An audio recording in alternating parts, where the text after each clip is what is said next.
Club nights, hip hop steps. పూర్తి వివరాలకు చదవండి రేపటి సాక్షి దినపత్రిక. తెలంగాణ ఎస్ఐ ఫలితాల్లో మంచి మార్కులు సాధించి ఎస్ఐ ఉద్యోగం సాధించిన జంగిలి కిరణ్ కుమార్ మనతో ఉన్నారు. అసలు జంగిలి కిరణ్ కుమార్ ఈ ఉద్యోగం సాధించడానికి ఎలా ప్రిపేర్ అయ్యారు, కుటుంబ నేపథ్యం ఏంది, ఎలాంటి పుస్తకాలు చదివారు మొదలైన విషయాలపై మనం చర్చించడానికి ఉన్నారు. సార్ నమస్తే సార్. సార్ ముందుగా మీ కుటుంబ నేపథ్యం ఏంటి సార్? నా పేరు కిరణ్ కుమార్ సార్. మాది నల్గొండ డిస్ట్రిక్ట్ దామర్చర్ల మండలం తెట్టెకుంట గ్రామము. సో ఇంట్లో నేను ఒక్కనే అబ్బాయిని, నాకు 2 చెల్లెళ్ళు. సో నేను ఫస్ట్ నుంచి 5th క్లాస్ వరకు విలేజ్లో చదివాను మా ఊర్లో గ్రామంలో. సో తర్వాత 6th 7th వచ్చేసి నేతాజీ స్కూల్ అని చెప్పేసి మా పక్కన గ్రామమైన కొండపూలో చదువుకున్నాను. సో తర్వాత మళ్ళీ 8th 9th 10th ముకుందాపురం శాంతినికేతన్లో అక్కడ హాస్టల్లో ఉండి చదువుకున్నాను. సో ఓవరాల్గా స్కూల్ మొత్తం ప్రైవేటు ఎడ్యుకేషనే. తర్వాత ఇంటర్మీడియట్ కూడా సేమ్ అక్కడే ముకుందాపురం శాంతినికేతన్ జూనియర్ కాలేజ్లో అక్కడే కంప్లీట్ చేశాను. సో దాని తర్వాత మళ్ళీ అప్పుడు బీటెక్ చేశాను. సో బీటెక్ వచ్చేసి ఇక్కడ కోదాడలోని Madhura institute of technology and సైన్సెస్లో కంప్యూటర్ సైన్స్ ఇంజనీరింగ్ కంప్లీట్ అయిపోయింది. సో దాని తర్వాత ఇక నెక్స్ట్ ఫర్దర్గా కొన్ని జాబ్స్ కోసం వెయిట్ చేశాను. సరే, ఎస్ఐ ఉద్యోగానికి మీరు ఎందుకు రావాలనుకున్నారు? మీకు దీనికి ఎవరైనా మీకు చెప్తే మీరు ఈ రంగం వైపు వచ్చారా? యాక్చువల్గా ఏంటంటే నాది బీటెక్ అయిపోయిన తర్వాత యాక్చువల్ సాఫ్ట్వేర్ జాబ్ చేద్దామని చెప్పేసి ఫిక్స్ అయ్యాను. సో అమీర్పేట వచ్చాను, మైత్రిలో .NET ప్రోగ్రామర్గా కోచింగ్ తీసుకున్నాను. సో అట్లా కొన్ని వేరే సాఫ్ట్వేర్లో టెస్టింగ్ మీద ఆఫర్స్ వచ్చినాయి.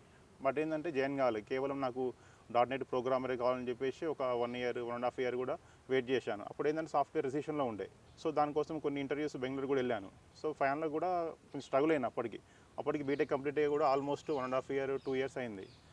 సో అప్పుడు ఇక తెలంగాణ అప్పుడు అనౌన్స్ చేశారు. సో తర్వాత మా బ్రదర్ ఉండి ఏం చెప్పారంటే సో అప్పుడు బ్యాంకింగ్ ఒకటి నోటిఫికేషన్ వచ్చినాయి IBPS అని చెప్పేసి. సో నెక్స్ట్ మళ్ళీ ఎస్ఐ నోటిఫికేషన్ వస్తుందని చెప్పేసి చెప్పారు. సో దానికోసం అని ఏంటంటే కొంచెం నేను మ్యాథ్స్ బ్యాక్గ్రౌండ్, నాది ఇంటర్మీడియట్ వచ్చేసి MPSC. సో కొంచెం మ్యాథ్స్ క్యాండిడేట్ కాబట్టి కొంచెం ఎస్ఐలో ఈజీగా గెట్టాను అని చెప్పేసి అట్లా మా బ్రదరు ఎంకరేజ్ చేశాడు. ఎంకరేజ్ చేసిన తర్వాత 2015లో కోచింగ్ జాయిన్ అయ్యాను. ఫస్ట్ నేను కోచింగ్ తీసుకున్న తర్వాత తీసుకున్న ఒక 6 monthsకి నోటిఫికేషన్ వచ్చింది. సో 2016 Februaryలో నోటిఫికేషన్ వచ్చింది. సో తర్వాత 2016 Aprilలో ప్రిలిమ్స్ జరిగింది. సో ప్రిలిమ్స్ తర్వాత అదే ఇయర్లో Novemberలో మెయిన్స్ జరిగింది. సో అప్పుడు ఓవరాల్గా రిక్రూట్మెంట్ వచ్చేసి 500 పోస్టులు ఉండే. అప్పుడు కేవలం 2 జోన్లు ఉంటుంది తెలంగాణలో, ఒకటి 5th zone 6th zone అని చెప్పేసి. సో అప్పుడు ఫైనల్లో 205 ఏమో రిజర్వ్ సబ్ ఇన్స్పెక్టర్ ఉండే. సో రిమైనింగ్ వచ్చేసి సివిల్, AR, కొన్ని IT, కొన్ని CPL పోస్టులు ఉండే. సరే, మీ ఎస్ఐ ఉద్యోగానికి ప్రిపరేషన్ ఎలా సాగించారు సార్ మీరు? సో నేను ఫస్ట్ నార్మల్గా కొంచెం ప్రైవేట్గా ఈ కాంపిటేటివ్ ఫీల్డ్కి వచ్చే ముందు కొన్ని స్కూల్లో వర్క్ చేశాను ట్యూటర్గా. సో ఓన్లీ మ్యాథ్స్ బ్యాక్గ్రౌండ్ మీద, అంటే ఓన్లీ 8th 9th 10th వరకు మ్యాథ్స్ చెప్పాను. సో నాకు ఇప్పుడు కొంచెం కాన్ఫిడెంట్ వచ్చింది అనమాట నార్మల్గా. సో అంటే ఆర్థమెటిక్ రీజనింగ్ చేయగలుగుతాను ఈజీ అని చెప్పేసి కాన్ఫిడెంట్ వచ్చి, సో కొంచెం GS అనేది కొంచెం అవేర్నెస్ లేకుండే నాకు, అంటే ఎట్లా ప్రిపేర్ కావాలి ఏందని చెప్పేసి అవేర్నెస్ లేకపోవడం వలన అప్పుడు మా ఫ్రెండ్స్ కొంతమంది ఒక ఇన్స్టిట్యూట్ చెప్పారు. సో అట్లా ఒక 8 months అక్కడే కోచింగ్ తీసుకున్నాను. అంటే ప్రైవేట్ పార్ట్ టైం జాబ్ చేసుకుంటే కోచింగ్ వెళ్ళేవాడిని ఇన్స్టిట్యూట్కి. సో అట్లా తర్వాత ప్రిలిమ్స్ క్వాలిఫై అయినా తర్వాత ఫిజికల్ ఈవెంట్స్ వచ్చేటప్పుడు 5 ఈవెంట్స్ ఉండే. ఒకటి 800 meters ఉంటున్నాయి, long jump, shot put, high jump 100 meters ఉంటున్నాయి. సో సివిల్కి ఏమో ఎనీ 3 క్వాలిఫై సరిపోతుంది. ఎనీ 3 అంటే 800 మ్యాండేటరీ. సో రిమైనింగ్ 4 ఈవెంట్స్లలో కంపల్సరీ 2 ఈవెంట్స్ క్లియర్ చేయాలి. సో ఫస్ట్ టైం ఏంటంటే అంతకుముందు నార్మల్గా నేను ఫిజికల్గా ఓన్లీ కొంచెం ఎప్పుడు కూడా అంటే వ్యవసాయ పనులు పెద్ద ఏం చేయలేదు. కేవలం క్రికెట్ ఆడేది, ఎక్కువ క్రికెట్ ఆడేది, బాగా సినిమాలు ఎక్కువ చూసేది. సో రన్నింగ్ నా వల్ల అవుతుందా కాదా చేస్తున్నా అని డౌట్ ఉండే. కానీ ట్రై చేద్దామని చెప్పేసి కొంచెం వితౌట్ అంటే సపోర్ట్ ఏం లేకుండానే ఎక్కడ ఏం కోచింగ్ ఏం తీసుకోలే, నార్మల్గా అంబర్పేట SCR CPL ఆ గ్రౌండ్లో ప్రాక్టీస్ చేశాను. సో అట్లా ఒక 1 month బాగా ప్రాక్టీస్ చేశాను. కొంచెం డైట్ ఫాలో అవుతూ మార్నింగ్ ఈవినింగ్ అట్లా high jump, long jump, 100 meters అట్లా ప్రాక్టీస్ చేశాను. సో అట్లా ఆ విధంగానే ఆ ఇయర్లో ఫిజికల్ ఈవెంట్స్ క్లియర్ చేశాను. ఈవెంట్స్ క్లియర్ చేసిన తర్వాత మళ్ళీ మెయిన్స్కి వచ్చేసి ఒక 3-4 months టైం ఉండే. అప్పుడు ఏంటంటే అప్పటిదాన్ని కోచింగ్ తీసుకున్నాలే కానీ ఎట్ ఏ టైం కోచింగ్ అయిపోయి నోటిఫికేషన్ రావడం, ఇమీడియట్గా మళ్ళీ ఆ జనరల్ స్టడీస్ కూడా మొత్తం కవర్ కాకుండా కేవలం ఒక 60% సిలబస్ మాత్రమే నేను జనరల్ స్టడీస్ కంప్లీట్ అయిపోయింది. సో ఫైనల్గా ఎగ్జామ్ దగ్గరికి వచ్చేసింది మెయిన్స్. మళ్ళీ తెలుగు, ఇంగ్లీష్ డిస్క్రిప్టివ్ ఉండేది. సో అవి ఓన్లీ క్వాలిఫైయింగ్ ఉండే. సో అప్పుడు ఇచ్చిన నోటిఫికేషన్లు ఏమి ఇచ్చారంటే నార్మల్గా తెలుగు, ఇంగ్లీషు, సివిల్కి స్కోర్ యాడ్ చేస్తామని చెప్పేసి ఇచ్చారు నోటిఫికేషన్లో. ఇచ్చిన తర్వాత ఏమైందంటే మళ్ళీ అంతా రూరల్ బ్యాక్గ్రౌండ్ వాళ్ళు ఉన్నారు. సో ఎప్పటిలానే దీన్ని క్వాలిఫై ఉంచాలని చెప్పేసి ఒక కొంచెం ఫైట్ చేశారు. నార్మల్గా చేస్తే అప్పుడు ఓన్లీ క్వాలిఫై అని చెప్పేసి ఒక అనౌన్స్మెంట్ ఇచ్చారు వాళ్ళు. సో అట్లా ఓన్లీ క్వాలిఫై పర్పస్లో నార్మల్గా తెలుగు ఇంగ్లీష్ నేను అది ఈజీగా క్లియర్ చేయొచ్చు అని చెప్పేసి కొంచెం 1 అవర్ అట్లా ప్రిపేర్ అయ్యేది. సో రిమైనింగ్ వచ్చేసి ఇక దగ్గరకు వచ్చిన కొద్ది ఏంటంటే ఎక్కువ జిఎస్ఎం కంప్లీట్ కాలే, 100% కంప్లీట్ కాలే. ఓవరాల్గా అసలు అట్లీస్ట్ ఒక 30% సిలబస్ కూడా నేను చూడలేదు. ఎకానమీ కానీ పాలిటీ కానీ అసలు టచ్ చేయలేదు. ఎక్కువ ఫోకస్ ఏంటంటే కరెంట్ అఫైర్స్ ఒకటి, ఇండియన్ హిస్టరీ, ఇండియన్ జాగ్రఫీ అవి ఎక్కువ ప్రిపేర్ అయినా, Telangana history, Telangana movement. So నాకున్న ప్లేస్ ఏంటంటే నాకు సరే అందులో స్కోర్ రాకపోయినా పర్లేదు కానీ నాకు ఆల్రెడీ ఆర్థమెటిక్ రీజనింగ్ కొంచెం పర్ఫెక్ట్ కాబట్టి దీంట్లో ఒక మంచి స్కోర్ తెచ్చుకొని దాంట్లో అట్లీస్ట్ ఒక 110, 120, 130 వరకు స్కోర్ చేస్తే చాలు ఒక జాబ్ వస్తేనే ఆ కాన్ఫిడెంట్ తోటి అట్లనే ప్రిపేర్ అయ్యి నాకు 263 మార్క్స్ వచ్చినాయి. అప్పుడు 263 మార్క్స్కి అప్పుడు రిజర్వ్డ్ సబ్ ఇన్స్పెక్టర్గా సెలెక్ట్ అయ్యాను. సార్ యాక్చువల్గా ఎస్ఐ ఉద్యోగాల పరీక్షలకు సంబంధించి బుక్స్ విషయం చాలామంది కన్ఫ్యూజ్ ఉంటుంది సార్. ఎలాంటి బుక్స్ ఎంపిక చేసుకోవాలి, అలాగా స్టడీ మెటీరియల్ ఎలా సేకరించాలి? సో మీరు ఎలాంటి బుక్స్ ఎంపిక చేసుకున్నారు, స్టడీ మెటీరియల్ ఎలా ఎంపిక చేసుకున్నారు సార్? అయితే బుక్స్ అనేది ఏంటంటే ఫస్ట్ మనకి అంటే ఎటువంటి నాలెడ్జ్ లేకుండా కాంపిటేటివ్ ఫీల్డ్కి వద్దాం అనుకున్నప్పుడు ఒక మంచి గైడెన్స్ తీసుకొని ఒక కోచింగ్ ఇన్స్టిట్యూట్లో జాయిన్ కావడం బెటర్. ఎందుకంటే దానివల్ల ఏంటంటే నీకు ఒక మంచి గైడెన్స్ దొరుకుతుంది అనమాట. అంటే ఏ బుక్స్ చదవాలి అంటే వాళ్ళు చెప్పే మనం ఎంత మనం ఓన్ చదువుకున్నా కూడా కొంచెం ఏంటంటే టైం సరిపోదు, అంత నాలెడ్జ్ కూడా గెయిన్ కాలేదన్నమాట. సో మెయిన్ వాళ్ళు చెప్పే ఇన్స్టిట్యూట్లో సో ఎవరైతే సార్ వాళ్ళు చెప్తారో దానికి రిలేటెడ్గా వాళ్ళ బుక్స్ ఉంటాయి, లేదనుకుంటే కొన్ని బుక్స్ ఉంటాయి అన్నమాట నార్మల్గా. సో నేను వచ్చేసి మెయిన్ ఆ సింపుల్ ట్రిక్స్ ఒకటి, నాకున్న ఈ టీచింగ్ ఒకటి, ఆ రెండు యాడ్ చేసుకొని నేను ఒక మొత్తం ఓవరాల్ నోట్స్ ఒకటి ఒక 4-5 సార్లు రివిజన్ చేసిన. ఇంకోటి ఏంటంటే నేను నార్మల్గా ఎక్కడ ఏ క్వశ్చన్ దొరికినా ఆర్థమెటిక్స్కి సంబంధించిన ఏదైనా కూడా మనం ప్రాక్టీస్ చేస్తూనే ఉన్నానమాట. ఇప్పుడు ఎక్కడ అది క్వశ్చన్ ఉందంటే దాన్ని ఆటోమేటిక్గా సాల్వ్ చేస్తుంది. ఇంకోటి జాగ్రఫీ వచ్చేసి నార్మల్గా మాకు ఇన్స్టిట్యూట్లో సార్ ఇచ్చిన మెటీరియల్ ఉంటే అది ప్రిపేర్ అయ్యాను. ఇక మెయిన్ ఇంకోటి ఏంటంటే ఎస్ఐలో మెయిన్ జనరల్ స్టడీస్లో కరెంట్ అఫైర్స్ చాలా కీలకం. కరెంట్ అఫైర్స్ అనేది ఆల్మోస్ట్ 200 మార్క్స్లో 40 మార్క్స్ అవే కవర్ చేస్తాయి అనమాట. సో 40 మార్క్స్లలో మెయిన్ రెగ్యులర్గా కొన్ని పేపర్స్, ఇప్పుడు సాక్షి ఉంది, సాక్షిలో వీక్లీ ఉంటుంది. సో దానికి సంబంధించిన కరెంట్ అఫైర్స్ అని నార్మల్గా వస్తుంటాయి. సో అవి ఎప్పటికప్పుడు వీక్లీ ఆ పేపర్ గ్యాదర్ చేసుకొని అవి ఒకటి ఆ న్యూస్ ఒకటి రాసుకోవడము. అట్లా కాకుండా ఇంకా వేరే ఏమైనా ఇన్స్టిట్యూట్లో ఇచ్చిన బుక్స్ కానీ ఇట్లా మొత్తం గ్యాదర్ చేసుకొని ఎక్కువ కరెంట్ అఫైర్స్ కోసం కేటాయించేవాడిని. సో తర్వాత ఇక పాలిటీ కూడా నార్మల్గా అప్పుడు నా టైం లేకపోవడం వలన కొన్ని బుక్స్ మాత్రం చదివాను, సార్ ఇచ్చిన మెటీరియల్ మాత్రం చదవగలిగాను. ఎకానమీ కూడా అంతే, కొంచెం ఒక తక్కువ టైం తీసుకొని చదివాను. సో ఓవరాల్గా ఏంటంటే జనరల్ స్టడీస్ కంటే ఎస్ఐ జాబ్లలో అనేది ఆర్థమెటిక్ రీజనింగ్ అనేది చాలా కీలకమవుతుంది అనమాట. సో దీంట్లో ఎక్కువ స్కోర్ చేసినామంటే ఆటోమేటిక్గా జనరల్ స్టడీస్ అనేది ఏంటంటే నువ్వు ఎంత ప్రిపేర్ అయినా, సో ఎంత చదివినా, నార్మల్ చదివినా కూడా మ్యాక్సిమం స్కోర్ ఏంటంటే 130 కంటే ఎక్కువ రాదు. నువ్వు నార్మల్ ప్రిపేర్ అయినా కూడా 110 కంటే బిలో రాదు. సో దాన్ని బ్యాలెన్స్ చేసుకుంటే యావరేజ్గా నేను ఒక 120 వరకు చేయగలిగాను. సార్ మరో ముఖ్యమైన అంశం ఏంటంటే ఇది ఈవెంట్స్. సార్ ఈవెంట్స్లో మీరు గ్రౌండ్లో ఎలా రెగ్యులర్గా ప్రాక్టీస్ చేసేవాళ్ళు, అలాగే పోలీస్ డిపార్ట్మెంట్ వాళ్ళు నిర్వహించే మెయిన్ ఈవెంట్స్లో మీ అనుభవాలు చెప్పండి సార్. సో నేను ఫస్ట్ టైం అసలు రన్నింగ్ అనేది నా లైఫ్లో నార్మల్గా గ్రౌండ్కి వెళ్ళి ప్రాక్టీస్ చేయడం అనేది అయితే ఈ ఎస్ఐ నోటిఫికేషన్ వచ్చిన తర్వాతనే చేశాను. అంతకుముందు నాకు పెద్ద గ్రౌండ్ అంటే ఎక్కువ ప్రాక్టీస్ చేసేవాడిని కాదు నార్మల్గా. సో మెయిన్ ఏంటంటే మా ఫ్రెండ్స్ కొంతమంది ఉంటున్నాయి అప్పుడు మాతో పాటు, అంటే మా ముందు బ్యాచ్ వాళ్ళు ప్రిపేర్ అయ్యి ఆల్రెడీ మళ్ళీ ఆ నోటిఫికేషన్లో జాబ్ రాకపోవడం వల్ల మళ్ళీ మా బ్యాచ్తో పాటు ప్రిపేర్ అవుతున్నాయి వాళ్ళు. సో వాళ్ళు గైడెన్స్ ఇచ్చేవాళ్ళు నార్మల్గా. సందీప్ రెడ్డి అని మా ఫ్రెండ్ ఉంటుంది ఒకతను, ఆయన అప్పుడు పీఈటీ కోర్స్ చేసిండు, బీపీడీ చేసిండు అనమాట. సో ఆయన ద్వారా రన్నింగ్ వెళ్తుంటుంది. సో ఇంకా మా ఫ్రెండ్స్ సీన్ అన్న అని చెప్పేసి మా రూమ్మేట్ ఉంటుంది అన్న అంతకుముందు కూడా ఒక 2 times అటెండ్ చేసిండు ఎస్ఐ. సో ఆయన గైడెన్స్ ఒకటి. సో వాళ్ళిద్దరితో నేను గ్రౌండ్కి వెళ్తుండే. ఇక మార్నింగ్ నార్మల్గా ఫస్ట్ చిన్నగా జాగ్ చేసి ఒక 10 days చిన్నగా.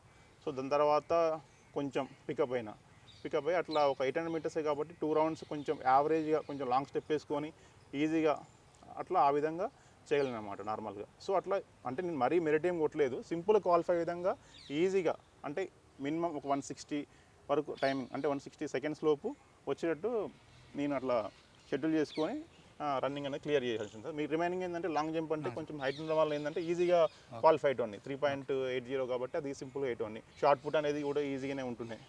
సో ఇంకోటి హై జంప్, ఇంకొకటి 100 meters అనేది రన్నింగ్ చేయడం వల్ల 100 meters ఎండ్యూరెన్స్ అట్లనే పికప్ అయ్యి ఈజీగా 100 meters అనేది కొట్టగలిగాను. అంతే. ఫుడ్ వచ్చేసి నార్మల్గా ఏంటంటే నార్మల్గా మేము అప్పుడు బ్యాచిలర్సే ఉంటున్నాం కాబట్టి ఇక ఎక్కువ రైస్ అయితే తింటుండే మ్యాక్సిమంగా. ప్రోటీన్ ఫుడ్ అంటే రాగి జావ ఒకటి, ఎగ్స్ ఒకటి, ఆ డైట్ ఫాలో అవుతూ కొంచెం క్లియర్ చేయగలను సార్. సార్ యాక్చువల్గా మీకు 2016లోనే జాబ్ వచ్చింది. సో ఇటీవల 2024లో మీ ట్రైనింగ్ కంప్లీట్ అయింది. సో 2016 నుంచి 2024 మరి ఈ జర్నీలో మీరు ఎలా స్ట్రగుల్ అయ్యారు, దీని వెనక మీరు ఎవరున్నారు? కొన్ని అనివార్య కారణాల వల్ల డిలే అయింది కదా. అవును. సో దీని గురించి మీరు చెప్పండి సార్. Okay sir. అయితే 2016 నవంబర్లో ఎగ్జామ్ కంప్లీట్ అయిపోయింది, మెయిన్స్ అనేది. సో మెయిన్స్ అయిపోయిన తర్వాత అప్పుడు నేను కానిస్టేబుల్ ఎగ్జామ్ కూడా రాశాను ఆ నోటిఫికేషన్లో. 16 నవంబర్లో కంప్లీట్ అయిపోయిన తర్వాత ఆ కానిస్టేబుల్ రిజల్ట్స్ అనేవి ఈ ఫిబ్రవరిలో ఏమి వచ్చినాయి. ఫిబ్రవరిలో ఏంటంటే నాకు కానిస్టేబుల్ జాబ్ రాలే, నేను రాసిన కానీ నాకు కానిస్టేబుల్ జాబ్ రాలే. సో తర్వాత ఏంటంటే అప్పుడు ఎస్ఐ రిజల్ట్ అనేది చాలా లేట్గా అయినాయి. ఎందుకంటే అప్పుడు ఆ నోటిఫికేషన్లో కొన్ని కారణాల వలన ఇంగ్లీష్ తెలుగు యాడ్ చేయాలా వద్దనే కారణాల వలన ఏంటంటే కొంచెం లేట్ అయింది అనమాట. లేట్ అయ్యి అది ఓవరాల్గా సెప్టెంబర్లో ఏమో వచ్చిన రిజల్ట్. సెప్టెంబర్లో వచ్చిన తర్వాత నాకు ఒక 2 మార్క్స్ తోటి సివిల్ ఎస్ఐ మిస్ అయింది. సో సివిల్ ఎస్ఐ మిస్ అయ్యి నాకు రిజల్ట్ సబ్ ఇన్స్పెక్టర్ వచ్చింది అనమాట. వచ్చిన తర్వాత నార్మల్గా వెరిఫికేషన్కి వెళ్ళినా అయిపోయింది, మెడికల్ అయిపోయింది, ఎంక్వైరీ అయిపోయింది, అన్నీ అయిపోయినాయి. అయిపోయిన తర్వాత ఇక ఆల్రెడీ మా బ్యాచ్ వాళ్ళు ట్రైనింగ్ స్టార్ట్ అవుతుంది అనమాట. స్టార్ట్ అవుతుంటే నాకేమో ఇంకా కాల్ రాలేదు. అంటే నాకు నార్మల్గా ఎందుకు రాలని చెప్పేసి డీజీ ఆఫీస్కి వెళ్ళాను. వెళ్తే వాళ్ళు ఏమన్నారు అంటే, బాబు నీకు కొన్ని కారణాల వల్ల నీ జాబ్ ఆపేసాను అని చెప్పేసి ఒక నోటీస్ ఇచ్చారు. నోటీస్ ఇచ్చిన తర్వాత అట్లా నేను ఒక ఎక్స్ప్లెనేషన్ ఇచ్చాను. మళ్ళీ వాళ్ళ తర్వాత మళ్ళీ నోటీస్ ఇచ్చారు. నోటీస్ ఇచ్చిన తర్వాత ఫైనల్గా ఏంటంటే నువ్వు కొన్ని మిస్టేక్స్ చేసినావు ఆన్లైన్ అప్లికేషన్ ఫామ్లో, కాబట్టి నీకు జాబ్ క్యాన్సిల్ చేస్తాను అని చెప్పేసి నోటీస్ ఇచ్చాను అనమాట. ఇచ్చిన తర్వాత నాకేం అర్థం కాలే, ఇంత చిన్న విషయానికి ఇట్లా జాబ్ హోల్డ్లో పెట్టేస్తా అని చెప్పేసి నేను ఇక నార్మల్గా అట్లనే చూసినా. మళ్ళీ ఏమైనా కాల్ చేస్తానని చెప్పేసి అనుకున్నా, కానీ ఇక లేదు బాబు, నేను మొత్తానికి క్యాన్సిల్, నువ్వు యు ఆర్ నాట్ ఎలిజిబుల్ అని చెప్పేసి ఒక నోటీస్ ఇచ్చారు ఫైనల్గా వాళ్ళు. సో తర్వాత మళ్ళీ అయిపోయింది 2017 కూడా అయిపోయింది, కంప్లీట్ అయిపోయింది. దాని తర్వాత మళ్ళీ నాకు ఇక ఏం అర్థం కాలే. నెక్స్ట్ ఇక అప్పుడు ఆల్రెడీ జాబ్ వచ్చింది అనుకున్న పరిస్థితి నుంచి జాబ్ పోయింది ఆల్రెడీ. సో నెక్స్ట్ ఏం చేయాలని ఏం అర్థం కాలేదు. మళ్ళీ ప్రైవేట్ జాబ్ చూసుకోవాలా లేకపోతే మళ్ళీ వేరే ఏమైనా ప్రిపేర్ కావాలని చెప్పేసి వెయిట్ చేసిన తర్వాత మళ్ళీ 2018లో మళ్ళీ సేమ్ నోటిఫికేషన్ ఇచ్చింది. అంటే కొత్త నోటిఫికేషన్ ఇచ్చింది మళ్ళీ ఎస్ఐ కానిస్టేబుల్ అని చెప్పేసి. ఇచ్చిన తర్వాత మళ్ళీ అప్లై చేద్దాం అనుకున్నా మళ్ళీ డౌట్ అనమాట. మళ్ళీ ఈసారి సెలెక్ట్ అయినా మళ్ళీ ఇస్తారా ఇవ్వరా అని ఒక డౌట్ ఉండే. సో మళ్ళీ ఇక అప్లై అయితే చేసిన, ఫస్ట్ అయితే అప్లై చేసిన, అయిపోయిన తర్వాత మళ్ళీ రాసిన. అంటే వితౌట్ ప్రిపరేషన్ నార్మల్గా రాసిన తర్వాత అప్పుడు నాకు సివిల్ కానిస్టేబుల్ వచ్చింది ఆ నోటిఫికేషన్లో. అప్పుడు ఎస్ఐ ఏమో జస్ట్ 1 మార్క్తో నాకు సివిల్ ఎస్ఐ మిస్ అయింది. ఈవెంట్స్ ఏంటంటే కొంచెం తక్కువ ఉండడం వల్ల నాకు అప్పుడు ఆర్ఎస్ఏ రాలేదు. అది కంప్లీట్ అయిపోయింది. అది కంప్లీట్ అయిపోయిన తర్వాత ఇక మళ్ళీ సేమ్ ఇంతకుముందు 2016 ఉన్న ఎస్ఐ ఏంటంటే మళ్ళీ అంటే వాళ్ళు ఒక జీవో పాస్ చేశారు అనమాట. నార్మల్గా అంటే నీకు ఆల్రెడీ అప్పుడు ఉన్న ఎస్ఐ మళ్ళీ ఇచ్చేసారు, సో మళ్ళీ నువ్వు జాయిన్ కావచ్చు అని చెప్పేసి ఇచ్చేసిన తర్వాత సరే అని చెప్పేసి నేను ఆ జియో నా దగ్గరికి వచ్చేసరికి ఆల్రెడీ 2018 బ్యాచ్ కూడా ట్రైనింగ్ 2020లో స్టార్ట్ అయిన 1 మంత్కి మాకు అప్పుడు మా చేతికి జియో వచ్చింది. అంటే 1 మంత్ అయింది. 1 మంత్ అయిన తర్వాత మేము వెళ్ళినాం మళ్ళీ డీజీ ఆఫీస్కి వెళ్ళి, సార్ నాకు లాస్ట్ టైం వచ్చిన ఎస్ఐ ఇచ్చారు, సో మేము మమ్మల్ని ట్రైనింగ్ పంపేయండి అంటే ఆయన ఏమన్నాడు అంటే, లేదు బాబు ఆల్రెడీ ట్రైనింగ్ స్టార్ట్ అయ్యి 1 మంత్ అయింది, సో కాబట్టి నెక్స్ట్ బ్యాచ్కి అన్నారు. మళ్ళీ నెక్స్ట్ నోటిఫికేషన్ వస్తుంది, నెక్స్ట్ బ్యాచ్ నోటిఫికేషన్ తర్వాత ఇప్పుడు కొత్త బ్యాచ్ వస్తుంది, ఆ బ్యాచ్లో యాడ్ చేస్తారు మిమ్మల్ని అని చెప్పేసి అన్నారు. నాకు అర్థం కాలేదు. ఆల్రెడీ మేము సెలెక్ట్ అయిన బ్యాచ్ పోయింది. దాని తర్వాత వచ్చిన నోటిఫికేషన్లో కూడా జియో ఒక 1 మంత్ లేట్ రావడం వల్ల మళ్ళీ ఈ బ్యాచ్ పోయింది. మళ్ళీ నెక్స్ట్ బ్యాచ్ అంటే మళ్ళీ నోటిఫికేషన్ ఎప్పుడు వస్తుంది అయినా కూడా మాకు సంబంధం లేదు బాబు, ఇంక వచ్చిన ఆర్డర్ ప్రకారం నీకు ఇస్తున్నాం అని చెప్పేసి మాకు ఇచ్చిన ఆర్డర్ ఇచ్చేసిన అనమాట. నువ్వు నెక్స్ట్ బ్యాచ్కి వచ్చి జాయిన్గా అని చెప్పేసి ఒక ఆర్డర్ ఇచ్చింది, మాకు అపాయింట్మెంట్ ఇచ్చేసిన అనమాట. ఇచ్చేసిన తర్వాత ఇక అయిపోయింది, దానికోసం వెయిట్ చేశాను. సో ఓవరాల్గా నాకు 2016 నుంచి అంటే ప్రజెంట్ మొన్న ట్రైనింగ్ కంప్లీట్ చేసినంత వరకు కూడా ఆల్మోస్ట్ 6 years అయిందనమాట మా బ్యాచ్ వాళ్ళు ట్రైనింగ్ సర్వీస్ కంప్లీట్ అయ్యి. సో ఈ 6 yearsలో ఏమైందంటే నేను చాలా ఫిజికల్గా ఒకటి మెంటల్గా ఫైనాన్షియల్గా చాలా ఇబ్బందులు పడ్డా. సో అలాంటి సందర్భాలలో నాకు మా బ్రదర్ అంటే మా కజినే, బట్ ఆయన ఏంటంటే నాకు ఫస్ట్ చిన్నప్పటి నుంచి కూడా నా ఓన్ బ్రదర్నే ట్రీట్ చేసేది అనమాట ఆయన. సో ఆయన కొంచెం గైడెన్స్ ఇచ్చేది, అంటే ఏం కాదు నెక్స్ట్ మళ్ళీ ఇది కాకపోతే ఇంకో జాబు ప్రయత్నించు మళ్ళీ వేరే అని చెప్పేసి ఆయన చెప్పిండు. సో అతనితో పాటు మా ఫ్రెండ్ ఉంటుండే సురేష్ అని, అతను కూడా ఆల్రెడీ ప్రైవేట్ జాబ్ చేస్తున్నప్పటికీ అంటే ఫస్ట్ ఆల్రెడీ కాంపిటేటివ్ ఫీల్డ్కి వచ్చిన తర్వాత మళ్ళీ కొన్ని స్ట్రగుల్ అయ్యి మళ్ళీ తర్వాత ప్రైవేట్ ఫీల్డ్లో జాయిన్ అయిన తర్వాత మళ్ళీ కాంపిటేటివ్ ఫీల్డ్కి వచ్చినమాట. సో వచ్చిన క్రమంలో అప్పటికి నేను మళ్ళీ అదే ఫీల్డ్లో కంటిన్యూ చేస్తున్నా కాంపిటేటివ్ ఫీల్డ్లో. అయితే 2018-19 ఏమైందంటే రైల్వే నోటిఫికేషన్ వచ్చింది ఒకటి ఎన్టీపీసీ అని. సో అతను ఇక సేమ్ నాతో పాటు వచ్చి ప్రిపేర్ అయ్యాడు. సో అతను ఏంటంటే కొంచెం చాలామందిని గైడ్ చేయగలుగుతాడు, కొన్ని మోటివేషనల్గా, ఇంకోటి నేను ఫైనాన్షియల్ కూడా సపోర్ట్ చేయగలుగుతాడు. సో అతని దగ్గర ఉన్నా లేకపోయినా కూడా ఆయన తోచినంత ఎంతో ఫైనాన్షియల్ సపోర్ట్ చేస్తాడు ఎవరికైనా. కొంచెం చదువుతున్నాడు, కొంచెం మంచి క్యాండిడేట్ అంటే కొంచెం అతను హెల్ప్ చేయగలుగుతాడు అనమాట. సో అట్లా నాతో పాటే రూమ్లో ఉండి మళ్ళీ ప్రిపేర్ అయినాం. సరే రైల్వే కాబట్టి ఇలాంటిగా ప్రాబ్లమ్స్ ఉన్నావు అని చెప్పేసి ప్రిపేర్ అయినాం కానీ అది 2019 ఎన్టీపీసీ నోటిఫికేషన్ కాస్త అది కంప్లీట్ అయ్యేసరికి 2023 అయింది. అది 4 years పట్టింది. అది 4 years ఈ వేళ బయట అది కాదని చెప్పేసి ఒకసారి కాంపిటేటివ్ ఫీల్డ్కి వచ్చినావు అంటే నువ్వు బయటికి పోలేవు ఆ ఫీల్డ్ నుంచి. ఇక జాబ్ వచ్చిందాక ఏంటంటే పేకాట ఏంటంటే ఫస్ట్ మనం ఆడతాం, డబ్బులు పోయినా కూడా ఇంకా వస్తాయని చెప్పేసి ఇంకో ఆట ఆడుతూనే ఉంటాం. కాంపిటేటివ్ ఫీల్డ్ కూడా అంతే అనమాట. ఒక నోటిఫికేషన్ పోయినా కూడా మళ్ళీ ఇంకో నోటిఫికేషన్ వస్తుంది, మళ్ళీ కొట్టవచ్చు. ఆల్రెడీ ఇన్ని సంవత్సరాలు ప్రిపేర్ అయినాం, మళ్ళీ కొన్ని రోజులు ఓపిక పడితే మళ్ళీ జాబ్ వస్తుందని చెప్పేసి ఆ మైండ్ సెట్ అనేది మనకు అలవాటు అయిపోతుంది. మెయిన్ అంటే ఓపిక వస్తుంది. కాంపిటేటివ్ ఫీల్డ్ ఏంటంటే మెయిన్ అనేది ఓపిక. ఆ ఓపికని ఆటోమేటిక్గా నీకు అలవాటు అయిపోతుంది. సో అలాంటి టైంలో మా బ్రదరు, మా ఫ్రెండ్ సురేష్, ఇంకొంత మిత్రులు ఉన్నారు. సో వాళ్ళు మామూలుగా వాళ్ళు ఫైనాన్షియల్గా కొంచెం నాకు సపోర్ట్ చేసేది అనమాట. అట్లా కొంచెం 2019 నుంచి కూడా 19 అంటే ఎన్టీపీఎస్ నోటిఫికేషన్ వచ్చేసి 20లో ఎగ్జామ్ అయింది, ప్రిలిమ్స్ అయింది, 21లో అయింది, తర్వాత ఫైనల్ ఎగ్జామ్ వచ్చేసరికి 22 అయింది. సో అప్పటికి ఈ CBT 1 క్లియర్ అయిపోయింది, నాది CBT 2 క్లియర్ అయింది. సో ఫైనల్గా CBT 3 ఉంటుంది ఒక ఎగ్జామ్. సో దాంట్లో నా బ్యాడ్ లక్ ఏంటంటే 1% అయితే మిస్ అయిపోయింది ఒక పోస్టు. సో దాంట్లో వేరే జాబ్ వచ్చింది, రైల్వేలో వేరే జాబ్ వచ్చింది. మళ్ళీ అదే టైంకి మళ్ళీ ఎస్ఐ నోటిఫికేషన్ వచ్చింది తెలంగాణలో. ఆ నోటిఫికేషన్ వచ్చేసరికి మళ్ళీ నేను అప్లై చేసిన, ఎందుకంటే నాకు ఆల్రెడీ అంతకుముందు నా ఎస్ఐ ఇచ్చారు కాబట్టి. సో ఈసారి మళ్ళీ ప్రయత్నిస్తే మళ్ళీ ఏమైనా వేరే సివిల్ కానీ ఇంకా ఫైర్ కానీ ఏమైనా వచ్చే ఛాన్స్ ఉందని చెప్పేసి మళ్ళీ అప్లై చేసి రాసిన. ఆ లోపు నాకు రైల్వే ఒకటి ఉద్యోగం వస్తే వద్దని చెప్పేసి ఇక జాయిన్ కాలేదు. జాయిన్ కాకుండా ఇక అట్లనే మళ్ళీ ప్రిపేర్ అయినా. మొన్న కూడా కొంచెం దగ్గర దాకా వచ్చిపోయింది మళ్ళీ ఫైర్ ఎస్ఐ. సో మళ్ళీ ఇప్పుడు ఏంటంటే నాకు ఉన్న ఇంతకుముందు ఉన్న RSAనే మళ్ళీ ఇప్పుడు రీసెంట్గా ట్రైనింగ్ అనేది కంప్లీట్ చేశాను. సో ఈ వేలు ఏంటంటే 6 ఇయర్స్లో మెయిన్ చాలా స్ట్రగుల్స్ అయినా. ఇప్పుడు మా ఫ్యామిలీ వాళ్ళు మెయిన్ సపోర్ట్ చేశారు, మా అమ్మ నాన్న కూడా. సో అందరి ఫ్యామిలీలా కాకుండా నువ్వు జాబ్ చేయి, ఇంకెన్ని రోజులు ఇట్లా తిరుగుతూ వచ్చే అంత సంబంధం లేదానికి అని చెప్పేసి ఏదో జాబ్ చేసుకో, పెళ్లి చేసుకో అని చెప్పేసి అంటారు. కానీ మా పేరెంట్స్ ఏంటంటే కొంచెం ఇవన్నీ ఏం కాదని చెప్పేసి మా కూడా ఎంకరేజ్ చేశారు. మా పేరెంట్స్ మెయిన్, మా పేరెంట్స్తో పాటు కొంచెం మా ఫ్రెండ్స్ ఒకటి మెయిన్, మా బ్రదర్ ఒకడు.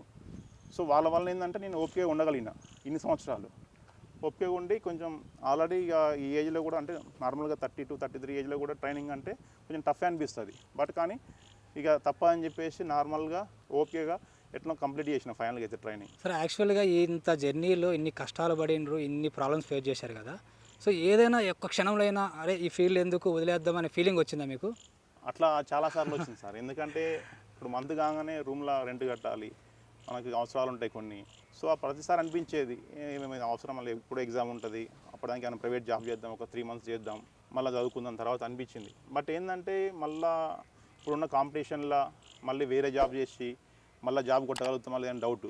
సో అయితే అయింది, అప్పు అయితే అయింది అని చెప్పేసి అదే డేర్ తోటి అట్లనే కంటిన్యూ చేయగలిగిన సార్ నేనైతే. సార్ రీసెంట్గా మీ ట్రైనింగ్ కూడా పూర్తయింది. సో ఇప్పుడు మీరు ఎలా ఫీల్ అవుతున్నారు, అలాగే ట్రైనింగ్ ఎలా సాగింది సార్ మీది? సో ట్రైనింగ్ అంటే మంచిగానే సాగింది సార్. కొంచెం ట్రైనింగ్ వెళ్ళిన కొత్తలో కొంచెం స్ట్రగుల్ అయినా, కొంచెం రన్నింగ్ పరంగా కానీ కొన్ని ఫిజికల్ యాక్టివిటీస్ పరంగా కూడా కొంచెం ఇబ్బంది పడ్డా. సో తర్వాత ఏంటంటే ఇబ్బంది పడ్డా కూడా అట్లా దాన్ని ఓవర్కమ్ చేసుకుంటూ చిన్న దాన్ని ఫైనల్గా కొంచెం ఎండ్యూరెన్స్ ఒకటి కవర్ చేసుకొని ఫైనల్గా సక్సెస్ఫుల్ కంప్లీట్ చేయగలిగిన సార్. సార్ ఇప్పుడు యాక్చువల్గా తొందరలో జనవరిలో లేదా ఫిబ్రవరిలో ఎస్ఐ కానిస్టేబుల్ నోటిఫికేషన్ ఉంది. సో కొత్తగా ఈ ఎగ్జామ్స్కి ప్రిపేర్ అయ్యే వాళ్ళకు మీరు ఎలాంటి సలహాలు సూచనలు ఇస్తారు సార్? సో మళ్ళీ ఇప్పుడు కొత్త నోటిఫికేషన్ అంటారు తెలంగాణలో, నెక్స్ట్ ఇయర్ ఉండొచ్చు maybe SI constable. So main ఏంటంటే ఫ్రెషర్గా వచ్చి జాబ్ కొట్టడం ఈజీ, ఎందుకంటే వాళ్ళు ఫ్రెష్ మైండ్తో వస్తారు. వచ్చిన తర్వాత వచ్చి మంచి ఇన్స్టిట్యూట్లో జాయిన్ అయ్యి ఒక మంచి కోచింగ్ తీసుకున్నారు అనుకోండి, ఎందుకంటే తక్కువ ఏజ్ ఉంటారు కాబట్టి. సో ఈవెంట్స్ పరంగా కూడా వాళ్ళు ఈజీగా కొంచెం మెరిట్ సాధించారు అనుకోండి. సో దీంట్లోనే సివిల్ కాకపోయినా రిజర్వ్డ్ కానీ ఏదో ఒక పోస్ట్ వచ్చే ఛాన్సెస్ ఉంటాయి. సో వాళ్ళు ఏంటంటే మెయిన్ డైలీ అట్లీస్ట్ ఒక 6 hours అన్న షెడ్యూల్ చేసుకొని ప్రిపేర్ అయితే ఈజీగా గెటింగ్ కావచ్చు అనమాట కాంపిటేటివ్ ఫీల్డ్లో. సార్ యాక్చువల్గా ఈ పోలీస్ కానిస్టేబుల్ ఎస్ఐ లాంటి సంబంధంలో arithmetic and reasoning main parts sir. So వీటికి ఏదైనా సింపుల్ టెక్నిక్లో పాస్ అయ్యే అంటే ప్రాక్టీస్ మీద ఎలా చేయాలని? సో మెయిన్ ఏంటంటే సార్ అర్థమెటిక్ రీజనింగ్ అనేది మెయిన్ ఒకటి సార్, ప్రాక్టీసే ఎక్కువ చేయాలి. దానికి సంబంధించిన అయితే వేరే ఆప్షన్ ఏం లేదు. సో ఎవరికైనా మ్యాథ్స్ బ్యాక్గ్రౌండ్ నాన్ మ్యాథ్స్ అని సంబంధం లేకుండా సో దాన్ని ఏంటంటే ఫస్ట్ బేసిక్ నుంచి కొంచెం బాగా దాన్ని ప్రాక్టీస్ చేస్తుండాలి. చేసుకొని ఒక అట్లీస్ట్ ఈరోజు ఒక టాపిక్ చేసినామంటే దాన్ని కంపల్సరీ రేపు కానీ మళ్ళీ ఎల్లుండి కానీ ఒకసారి రివిజన్ చేయాలి. మళ్ళీ వీక్లీ ఒకసారి రివిజన్ చేసుకోవాలి. నెక్స్ట్ టైం కూడా చేసుకోవడం ఏమవుతుందంటే నీకు దాన్ని ఎప్పటికీ కొంచెం మర్చిపోలేకుండా దాన్ని అనే సొల్యూషన్ అనేది ఈజీగా నువ్వు ఫైండ్ అవుట్ చేయగలుగుతావు అనమాట. నార్మల్గా కొన్ని ఏంటంటే ట్రిక్స్ ఉంటాయి సార్. నార్మల్గా కొన్ని క్వశ్చన్స్ ప్రాక్టీస్ చేసి నీకు డైరెక్ట్ ఒకటే స్టెప్లో ఆన్సర్ చేయగలుగుతాం అనమాట. ఇంకోటి ఏంటంటే తీరా మనం ఇంత మంచిగా ప్రిపేర్ అయ్యి ఇంత చదివిన తర్వాత ఫైనల్గా ఒక ఎగ్జామ్స్ అనేది ఫైనల్ ఎగ్జామ్కి ఒక 1 month బిఫోర్ 2 months బిఫోర్ ఏంటంటే మన టైం మేనేజ్మెంట్ అని తెలవాలి కాబట్టి కంపల్సరీ మార్క్ టెస్ట్లను అటెంప్ట్ చేయాలి సార్. మార్క్ టెస్ట్ అటెంప్ట్ చేయడం వల్ల ఏంటంటే నీకు ఒక టైమింగ్ తెలుస్తుంది. మెయిన్ ఏంటంటే ఎస్ఐలో 200 marks, ఆర్థమెటిక్ 100 marks వస్తాయి, రీజనింగ్ 100 marks వస్తాయి. కాబట్టి నీకు టైం అనేది చాలా కీలకం అవుతుంది 3 hours. సో 3 hours ఏంటంటే నువ్వు ఓవరాల్గా 200 questions ఉంటాయి సార్. 200లో అట్లీస్ట్ ఒక 30-40 టఫ్ ఉంటాయి. వాటిని ముందేందంటే ఎలిమినేట్ చేసుకోగలగాలి. ఒక క్వశ్చన్ చూడంగానే ఇది నాకు చేయగలుగుతున్నా లేదా అని చెప్పేసి ముందే డిసైడ్ అయ్యి టైం టేకన్ ఎక్కువ తీసుకుంటాను అనుకుంటే ఎమ్మటనే వదిలేయాలి. వదిలేసి నెక్స్ట్ క్వశ్చన్ ఏదైతే ఉందో చేసుకుంటూ పోవాలి. అట్లా అని చెప్పి ఒకటే క్వశ్చన్ దగ్గర స్ట్రక్ కావద్దు. అట్లా సింపుల్ మనకు వచ్చిన ఈజీగా ఒక 100 ఉంటాయి 2 అవర్స్లలో. 100 చేసుకున్నామంటే రిమైనింగ్ 1 అవర్లో మనకి అట్లీస్ట్ యావరేజ్గా వచ్చిన ఒక 30 క్వశ్చన్స్ అని ఉంటాయి. అట్లా 130 వరకు చేసుకోగలచ్చు. రిమైనింగ్ ఏంటంటే ఏదో ఒక ఆప్షన్ పెట్టినా కూడా ఇంకో 10 మార్క్స్ వస్తాయి. ఓవరాల్గా 140 వరకు చేసుకున్నాం అంటే సేఫ్ స్కోర్. యాక్చువల్గా ఎగ్జామ్ హాల్లో సార్ పిల్లలు కొంచెం టెన్షన్లో పడేసి అవి వచ్చినట్టు కూడా మర్చిపోతుంటారు సార్. అదే పబ్లిక్ విషయంలో కూడా కొన్ని మిస్టేక్ చేస్తుంటారు. అండ్ ఆ క్వశ్చన్ వాళ్ళకి వచ్చి ఉంటుంది కానీ అది అటెంప్ట్ చేయలేరు. సో అలాంటి దాన్ని అధిగమించాలంటే మీరు ఏం చెప్తారు సార్? సో దాన్ని అధిగమించాలంటే మెయిన్ నేను చెప్పిన ఒకటి ఏంటంటే మార్క్ టెస్ట్లే రాయగలగాలి. మార్క్ టెస్ట్ ఏంటంటే ఫైనల్ ఎగ్జామ్ అనుకోని చెప్పేసి సేమ్ ఓఎంఆర్ షీట్ తీసుకోవాలి, క్వశ్చన్ పేపర్. సో అక్కడైతే ఫైనల్ ఎట్లా అటెంప్ట్ చేయగలుగుతావో సేమ్ ఇక్కడే నీ బబ్లింగ్ కానీ ప్రతిదీ కూడా క్లారిటీగా మిస్ కాకుండా క్వశ్చన్కి ఏ క్వశ్చన్ ఏ ఆన్సర్ అని చెప్పేసి క్లారిటీగా తీసుకొని చేయగలగాలి. ఇంకోటి ఏంటంటే భయపడకూడదు. ఆ భయం ఎందుకు అవుతుంది అంటే ఎవరైతే మార్క్ టెస్ట్లు అటెంప్ట్ చేయరో, ఎవరైతే ఎక్కువ బయట టెస్టులు రాయకుండా డైరెక్ట్ పోయి రాస్తారో వాళ్ళకి ఏంటంటే ఎంత ప్రిపేర్ అయినా కూడా అక్కడ భయం అవుతుంది. ఇంకోటి టైం అనేది తెలియదు కాబట్టి వాళ్ళు టెన్షన్ పడతారు. కాబట్టి అట్లా చేయకుండా ఉండాలంటే మెయిన్ ఏంటంటే బయటనే మనం ఎక్కువ ప్రాక్టీస్ పేపర్లు చేయాలి, బయట టెస్టులు ఎక్కువ రాయాలి, మనం ఎంత స్కోర్ వస్తుంది, ఎక్కడెక్కడ మిస్టేక్స్ అని చెప్పేసి దాన్ని మొత్తం ఓవర్కమ్ చేసుకొని చేయడం వలన అంటే ఈజీగా అయిపోతుంది సార్. సార్ మామూలుగా ఏ పోటీ పరీక్షలో కానీ ఈ పోలీస్, ఎస్ఐ, కానిస్టేబుల్ లాంటి ఉద్యోగాల్లో కరెంట్ అఫైర్స్ అనేది చాలా ఇంపార్టెంట్ విషయం అని మీ అందరూ తెలుస్తుంది సార్. సో దీన్ని యాక్చువల్గా చాలామంది 6 మంత్స్ నుంచి ప్రామాణికంగా తీసుకోవాలని డౌట్ ఉంటుంది, లేదా 1 ఇయర్ నుంచి తీసుకోవాలంటుంటుంది. సార్ బేసికల్గా ఏ ప్రామాణికంగా తీసుకొని కరెంట్ అఫైర్స్ ప్రిపేర్ అవ్వాలి సార్? సో కరెంట్ అఫైర్స్ అనేది ఏంటంటే ఇప్పుడు మనం రాసే డిపెండ్ ఆన్ ఎగ్జామ్స్ సార్. ఇప్పుడు నార్మల్గా ఏంటంటే ఫర్ సపోజ్ ఎస్ఐ తీసుకోండి, ఫస్ట్ ప్రిలిమ్స్ రాస్తాం. ప్రిలిమ్స్ రాసినప్పుడు ఏంటంటే మనం అట్లీస్ట్ 6 మంత్స్ కరెంట్ అఫైర్స్ చదవాలి ముందు. సో దాని తర్వాత మళ్ళీ మెయిన్స్ అటెంప్ట్ చేస్తాం. అంటే ఒక ప్రిలిమ్స్కి మెయిన్స్కి మళ్ళీ గ్యాప్ అట్లీస్ట్ ఒక 4-5 మంత్స్ ఉంటుంది. అంటే ఆల్రెడీ ఇంతకుముందు అయిన 6 మంత్స్ కరెంట్ అఫైర్స్ ఉంటాయి, మళ్ళీ నువ్వు కొత్తగా 6 మంత్స్ చదవాలి. అంటే ఆల్మోస్ట్ 1 ఇయర్ చదవాలి నువ్వు కరెంట్ అఫైర్స్ అనేది. సో మ్యాక్సిమం ఏంటంటే కరెంట్ అఫైర్స్కి వచ్చేసరికి ఆ ఎగ్జామ్ డేట్ వచ్చేసి ఒక 6-7 మంత్స్ చదువుకుంటే సరిపోతుంది పర్ఫెక్ట్గా. కొన్ని స్టాండర్డ్ ఉంటాయి కరెంట్ అఫైర్స్లో కూడా. అంటే ఇయర్లీ ఇచ్చే అవార్డ్స్ కానీ కొన్ని అవి క్రీడారంగం కావచ్చు, అవి నోబెల్ కానీ ఇంకా వేరే కొన్ని అవార్డ్స్ ఉంటాయి అన్నమాట. అవి ఏంటంటే ఇయర్ వైజ్ ఉంటాయి కాబట్టి ఆ ఇయర్లో కంపల్సరీ నీకు ఆ సంబంధం లేదు, 6 మంత్స్ అని సంబంధం లేదు. ఆ ఇయర్లో ఫస్ట్ స్టార్టింగ్ వచ్చినా కూడా అవన్నీ చదవాల్సిందే కరెంట్ అఫైర్స్ అనేది. సో దానికోసం ఏంటంటే నార్మల్గా ఒక న్యూస్ పేపర్ అనేది కంప్లీట్గా డైలీ చదవడం అలవాటు చేసుకోవాలి. సో అట్లనే ఇప్పుడు సాక్షి ఉందనుకోండి, భవిత వస్తుంది ఎడ్యుకేషన్ సంబంధించినది. సో భవితలు ఏంటంటే ఆల్మోస్ట్ నువ్వు ఆ పేపర్ కవర్ చేయకపోయినా కూడా దానికి సంబంధించిన కరెంట్ అఫైర్స్ అనేది నీకు ఒకటే పేపర్లు ఇవ్వగలుగుతారు. సో దాన్ని చూసుకున్నా నీకు కొంచెం ఈజీ అయిపోతాను కరెంట్ అఫైర్స్. సో ఇంపార్టెంట్ కొన్ని నోట్స్ చేసుకోవడం బెటర్ అనమాట. మ్యాక్సిమం ఏంటంటే మనం డైలీ ఒక నోట్బుక్లో సో ఒక ఆర్డర్ వైజ్ అంటే అవార్డ్స్ సంబంధించినవి కానీ ఇంకా వేరే ఏమైనా సంబంధించినవి కూడా, స్పోర్ట్స్ సంబంధించినవి కూడా, ఏమైనా ఇంటర్నేషనల్ ఇష్యూస్ కానీ ఏమైనా ఉన్నా కూడా ఏంటంటే ఒక ఆర్డర్ ప్రకారం ఒక స్మార్ట్ వర్క్ లాగా ప్రిపేర్ కావడం బెటర్ కరెంట్ అఫైర్స్ అనేది. కొన్ని స్టాండర్డ్ ఉంటాయి, అవి ఎప్పటికైనా చదువుకోవాల్సిందే. సో అవి ఎప్పటికైనా చదవాల్సిందే. అది కాకుండా నార్మల్గా కొన్ని ఏంటంటే ఇప్పుడున్న కాంపిటేటివ్ ఫీల్డ్ ఏంటంటే కరెంట్ అఫైర్స్ అనేది ఇంతకుముందు డైరెక్ట్ క్వశ్చన్ అడిగేది, ఇప్పుడు అట్లా కాదు. ఒక క్వశ్చన్ అడిగిందంటే దానికి సంబంధించిన 4 పాయింట్స్ కింద అడుగుతున్నారు. సో 4 పాయింట్స్ కవర్ చేయాలంటే నువ్వు కంప్లీట్గా దానికి సంబంధించిన మొత్తం నాలెడ్జ్ ఉండాలి. సో దానికోసం అనేది అంటే నువ్వు కరెంట్ అఫైర్స్ని ఏదో చదవకుండా పర్టికులర్గా దానికి సంబంధించిన అంశం మొత్తం క్లియర్గా చదవాలి, గుర్తుంచుకోవాలి. దానికోసం నెంబర్ ఆఫ్ రివిజన్స్ అనేది ప్రాక్టీస్ చేయాలి. అట్లా చేయడం వల్ల ఏంటంటే నీకు ఈ ఎగ్జామ్ మెయిన్ పేపర్లో వచ్చేసి 40 మార్క్స్లో అట్లీస్ట్ 30 మార్క్స్ని స్కోర్ చేయగలుగుతావు. అక్కడ 30 మార్క్స్ స్కోర్ చేసినామంటే రిమైనింగ్ సబ్జెక్ట్లో స్టాండర్డ్ సబ్జెక్ట్స్ ఉంటాయి కానీ హిస్టరీ కానీ జాగ్రఫీ కానీ ఇవన్నీ. సో వాటిల్లో ఆటోమేటిక్గా నీకు మంచి స్కోర్ అనేది సాధించగలుగుతావు. సార్ చాలామంది గ్రామీణంలో కానీ పట్టణాల్లో ఉండేవాళ్ళు ఇలాంటి హైదరాబాద్ లాంటి సిటీలోకి వచ్చి కోచింగ్ తీసుకునే పరిస్థితి ఉంటుంది సార్. సో ఆర్థికమైన కొన్ని పరమైన సమస్యల వల్ల సో అలాంటి వాళ్ళు కూడా సొంతంగా ప్రిపేర్ అయ్యి ఇంటి నుంచే ఈ ఎస్ఐ, కానిస్టేబుల్ లాంటి ఉద్యోగాలు సాధించవచ్చా సార్? అది ఈజీగా సాధించవచ్చు అండి. ఒకప్పుడు అంటే నార్మల్గా మనకి మొబైల్ ఫోన్ అవైలబిలిటీ లేదు. ఇంకోటి online coaching centre, online classes కానీ ఇలాంటివి ఏంటంటే ఏం లేవు. కానీ ఒకప్పుడు అంటే కంప్లీట్గా ఇవన్నీ ఏం లేని టైంలో ఏంటంటే కంప్లీట్గా నువ్వు కోచింగ్ రావాల్సిందే ఒక ఇన్స్టిట్యూట్కి. వాళ్ళ గ్రామీణ ప్రాంతాల్లో ఉంటే ఏంటంటే డిస్టిక్ లెవెల్లో కూడా కొన్ని ఉన్నాయి ఇన్స్టిట్యూట్లు, అక్కడికి వచ్చి కోచింగ్ తీసుకునేవాళ్ళు. ఇప్పుడు ఏంటంటే మీరు ఇంటి దగ్గర ఉన్నా కూడా ఆన్లైన్లోనే తీసుకోవడం అనేది బెటర్ అన్నమాట. ఆన్లైన్లో తీసుకొని డైలీ దాన్ని ఒక నోట్స్ రూపంలో ప్రిపేర్ చేసుకొని డైలీ ఎప్పటికప్పుడు అప్డేట్ చేసుకుంటూ ప్రిపేర్ అవుతుందంటే ఈజీ సాధించవచ్చు అనమాట. సార్ నేను బెస్టింగ్ కూడా అడగాలంటే మీకు ఇంత జర్నీలో మీకు స్ఫూర్తినిచ్చే వ్యక్తులు ఎవరు సార్? అంటే నీ సక్సెస్లో కానీ నీకు కానీ ఓవరాల్గా మీరు స్ఫూర్తి సార్, మీకు ఇన్స్పిరేషన్ ఎవరు? నాకు ఇన్స్పిరేషన్ అంటూ ఎవరు ఏం లేదు సార్. నార్మల్గా ఏంటంటే నేను ప్రభావితం చేసిన వ్యక్తులలో ఏంటంటే ఫస్ట్ మా పేరెంట్స్ అని చెప్పుకోవాలి. ఎందుకంటే వాళ్ళు నన్ను ఎప్పుడు కూడా ఒక పాజిటివ్ మైండ్ వేలోనే చెప్పేది. సో దాని తగ్గట్టే నేను కూడా అంతే ఓపికతో ఉండేది. ఇప్పుడు తర్వాత మా బ్రదరు అంటే దేనికైనా గైడెన్స్ ఇవ్వడం, సో ఏమైనా ఫైనాన్షియల్గా కానీ ఏదైనా అవసరాలు ఉంటే ఆయన అడిగేది, అంటే డైరీగా అడిగేది అనమాట ఆయన ఎక్కువ. సో ఆయన చూసుకునేది, అదొక ధైర్యంగా ఉండేది అనమాట ఆయనతోటి. ఇంకోటి మా ఫ్రెండ్ సురేష్ అని, సో సురేష్ కూడా ఇప్పుడు నా ఎప్పుడు ఏదైనా షేర్ చేసుకునేది కానీ, అంటే ఎక్కువ షేర్ చేసుకోవడం ఇన్ఫర్మేషన్, అంటే పర్సనల్ కానీ, సో ఫైనాన్షియల్గా ఏమైనా ప్రాబ్లం ఉన్న వాడు చూసుకునేది అనమాట నార్మల్గా. యాక్చువల్గా ఇంత జర్నీలో చాలామంది పాజిటివ్ ఓకే, నెగిటివ్గా మాట్లాడతారు. అరే ఈ జర్నీలో ఇది రాదు, ఇది మన వల్ల కాదు, ఇంకోటి జాబ్ చూసుకో, ఇలా మాట్లాడుతుంటారు సార్. సో అలాంటి వాటికి మీరు ఎలా చెక్ పెట్టారు? సో నా లైఫ్లో చూసుకుంటే ఏంటంటే, ఫస్ట్ నేను ఎస్ఐ ప్రిపేర్ అవుతుందంటే, సో ఈ అబ్బాయి చదువుతాడు అనుకున్నారులే కానీ రన్నింగ్ ఇతను కష్టం చేయలేడు అనుకున్నారు. ఇప్పుడు కొంచెం పర్సనాలిటీ ఉండేది, నేను చేయలేడు అనుకున్నారు. కానీ అంటే వాళ్ళు నెగిటివ్గానే మాట్లాడతారు. వాళ్ళ తెలియదు మన గురించి మనమే చూసుకోవాలి. మనకు తెలుసు, మన మీద మనకి సెల్ఫ్ కాన్ఫిడెన్స్ ఉంటే సరిపోతుంది. పక్కన వాడు ఏమనుకుంటున్నాయని మనకు సంబంధం లేదు. సో అట్లనే నేను ప్రాక్టీస్ చేసిన, ఈవెంట్స్ క్లియర్ చేసిన తర్వాత ఎస్ఐ జాబ్ క్లియర్ చేసాను. సో ఇంకొకటి ఏంటంటే, నాకు తర్వాత జాబ్ వచ్చిన తర్వాత కూడా నా జాబ్ పోయిన తర్వాత కూడా చాలామంది కూడా అన్నారు, ఈయనకి కష్టం జాబ్ ఇయ్యరు, మళ్ళీ జాబ్ కొట్టలేడు, అట్లా చాలామంది నెగిటివ్గా మాట్లాడారు. సో మాట్లాడినా కూడా ఏంటంటే, ఫస్ట్ కొంచెం అనుకునేది అనమాట, ఏమో ఏంద్రా వేరే జాబ్ చూసుకోవడం బెటరా, ఇట్లా అందరు ఇట్లా మాట్లాడుతారు అనుకునేది. బట్ కానీ ఏంటంటే అర్థమైంది ఏంటంటే, వాళ్ళు మాట్లాడాలి, ఎప్పటికైనా మాట్లాడతారు. ఈరోజు ఏంటంటే నువ్వు సక్సెస్ కాబట్టి మాట్లాడుతారు, రేపు నువ్వు సక్సెస్ అయ్యా అనుకో మళ్ళీ నీ గురించి వాళ్ళే మంచిగా చెప్తారు. సో వాళ్ళు అనేది అంటే కామన్, వాళ్ళు మంచి చెప్తారు చెడు చెప్తారు కాబట్టి వాళ్ళని పట్టించుకోవడం బెటరు. సో మన పని మనం చేసుకోవాలి.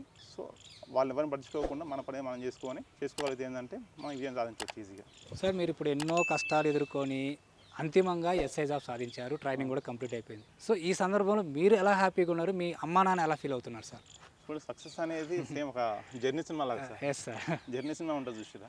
సో సేమ్ అనేది జర్నీ సినిమా లాగానే సక్సెస్ అనేది మనం కొంతమంది ఏంటంటే తొందరనే సక్సెస్ కాగలుగుతారు, వితిన్ 1 year 2 years సక్సెస్ కాగలుగుతారు. కానీ దాని తర్వాత కూడా ఓపిక ఉండి ఒక 6 years 8 years తర్వాత ఉండి సక్సెస్ అయితే ఏంటంటే ఆ హ్యాపీనెస్ వేరుంటుంది. సో హ్యాపీనెస్ అనేది ఏంటంటే మనం వెయిట్ చేసి ఫైనల్గా సక్సెస్ అయినామంటే, సో దాని వలన మా పేరెంట్స్ అనేది ఇప్పుడు ప్రజెంట్ చాలామంది హ్యాపీగా ఉన్నారు. మా పేరెంట్స్ కానీ, మా రిలేషన్స్ కానీ, మా ఫ్రెండ్స్ కానీ, అంటే అప్పటి నుంచి ఇప్పటిదాకా కూడా మధ్యలో ఇన్ని సంవత్సరాల కాలంలో కూడా సో ఫైనల్గా నేను అనుకున్న సాధించిన విషయం, దానికోసం అందరు హ్యాపీగా ఫీల్ అవుతున్నారు సార్.